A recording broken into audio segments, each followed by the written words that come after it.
বন্ধুরা, আপনারা দেখছেন ডিজিটাল কাজীপোতা, আর আমি মতিউর আছি আপনাদের সঙ্গে। বন্ধুরা, সবাই কেমন আছেন? আশা করি সবাই ভালো আছেন। বন্ধুরা, ভিডিও দিতে একটু লেট হয়ে গিয়েছে, তার জন্য একটা সমস্যার কারণে একটু লেট হয়ে গেল। তো যাই হোক, আজকে আপনাদের যে বিষয়টি দেখাবো, একটা জিনিস, গুরুত্বপূর্ণ একটা জিনিস শিখিয়ে দেব। সেটা হচ্ছে ইনকিউবেটর মেশিনে ফগার ছাড়া হিউমিডিটি কিভাবে বাড়ানো যায় সহজ পদ্ধতিতে। ফগার ইউজ করলে অনেক সময় ফগারটা নষ্ট হয়ে বেশি দিন টিকে না, নষ্ট হয় তাড়াতাড়ি। তো আয়রন জল কিংবা জল না থাকা অবস্থায় ফগারটা চললে সাধারণত খারাপ হয়ে যায় তাড়াতাড়ি। তো সেক্ষেত্রে ফ্রিতে কীভাবে হিউমিডিটি তুলবেন, যত খুশি তত তুলতে পারবেন, 60, 70, 80, 90 যেমন ইচ্ছা। তো সেক্ষেত্রে আপনাদের প্রথমে এরকম একটা যে কোনো তারের নেট টাইপের নিতে হবে। আমি এটা নিয়েছি একটা স্টিল নেট, অ্যালুমিনিয়ামের ধরুন। আপনারা যে কোনো এরকম নেট নিতে পারেন, সেটা যে কোনো পোলট্রি ফার্ম ঘেরা হয় সেরকমও নিতে পারেন। তো এটা নিতে হবে পাত্রের যেটা হাইট থাকবে, ঠিক পাত্রের হাইট সেরকম ডবলের থেকে একটু বেশি। পাত্র যদি 2 ইঞ্চি হয় তাহলে এটা 4.5-5 ইঞ্চি মতো নিতে হবে। মোট কথা পাত্রে যা ঢুকবে তাছাড়া যেন বেশি পাত্রের উপরের দিকে থাকে। তো এভাবে মুড়ে নিয়ে একটা গোল বেড়ি মতো করতে হবে। বেড়ি করার পরে এমন করতে হবে যেন পাত্রের ভিতরে এরকম ইজি বসে যায়, পাত্রের ভিতরে ভালোভাবে যেন ঢোকে। তো এরকমভাবে গোল বেড়ি করে নিয়ে এর পরবর্তী স্টেপ হচ্ছে এর গায়ে একটা কাপড় জড়াতে হবে। সেটা আপনাদের বাড়ির যে কোনো একটা বাদ দেওয়া সুতের কাপড় নিতে হবে, যেটাকে কটন বলা হয়। সুতের কাপড়, লুঙ্গির কাপড় কিংবা শাড়ি কাপড়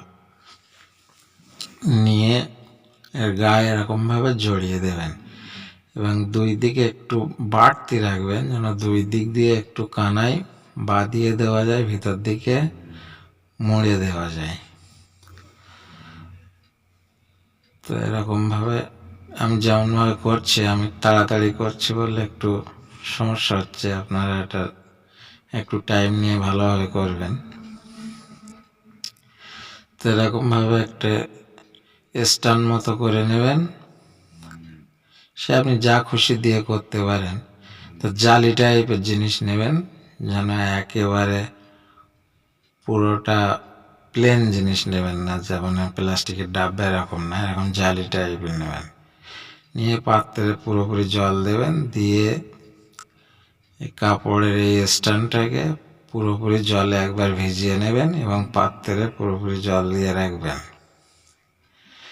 দিয়ে এটাকে পাত্রের ভিতরে এভাবে বসিয়ে দেবেন। দিলে কি হবে,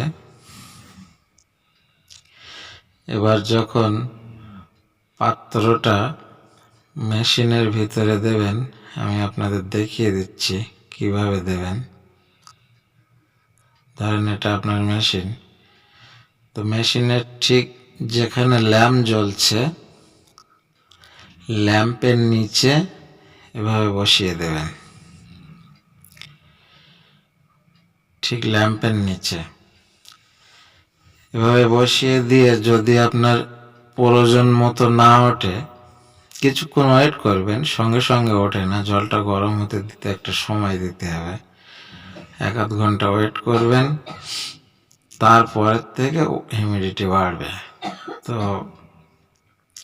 যদি দেখেন আপনার প্রয়োজন ছাড়া একটু কম আছে, তখন কি করবেন, পাত্রের তলায় কিছু একটা দেবেন।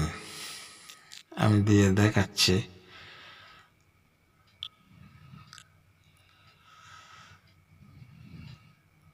মোট কথা, পাত্রের তলায় কিছু দিয়ে উঁচু করে যত ল্যাম্পের কাছে করে দেবেন এটা, তত হিউমিডিটি বাড়বে, এবং ল্যাম্প থেকে যত দূরে সরাবেন তত এটা হিউমিডিটি কমবে।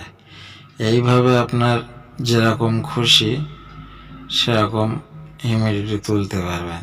যেমন আমি পাত্রের তলায় একটা থার্মোকল দিয়ে, মোটা থার্মোকল দিয়ে উঁচু করে ল্যাম্পের কাছে করে দিলাম। এভাবে যত কাছে করে দেবে তত বাড়বে। এবার কি হবে, ল্যাম্পের গরমে এবং পাখার হাওয়াতে, ল্যাম্পের গরমে যখন এই কাপড়টা শুকাতে থাকবে, তখন কাপড়টা তো নিচে জলের লেগে আছে, তো উপরে যত কাপড়টা শুকাবে তত বাটি থেকে জল টানতে থাকবে।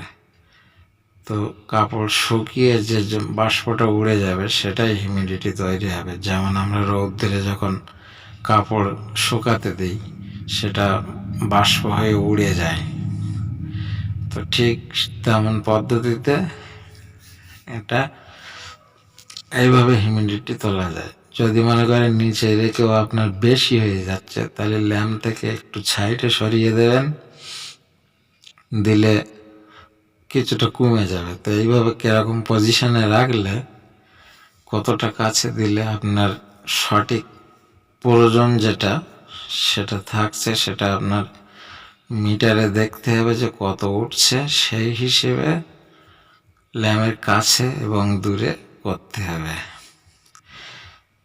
এইভাবে যদি আপনি মনে করেন যে কোনো মেশিনে, বড় মেশিনে আমরা 200, 500, 1000, 2000 ক্যাপাসিটিতেও এখন প্রতিটা মেশিনওয়ালাদের বেশি অংশ বলে দেয় এইভাবে ইউজ করতে। ফগারটা একান্ত হ্যাচিং টাইমে ইউজ করতে বড় মেশিনের ক্ষেত্রে।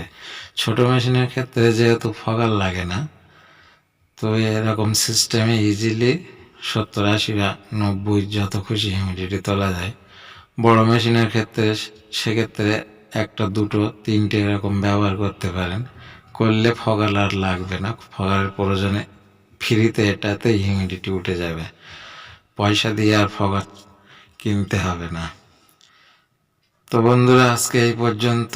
ভিডিওটি ভালো লাগলে একটি শেয়ার করবেন, লাইক দেবেন, আর চ্যানেলটি অবশ্যই সাবস্ক্রাইব করে পাশে থাকবেন এবং বেল আইকনটি দাবিয়ে দেবেন। ধন্যবাদ।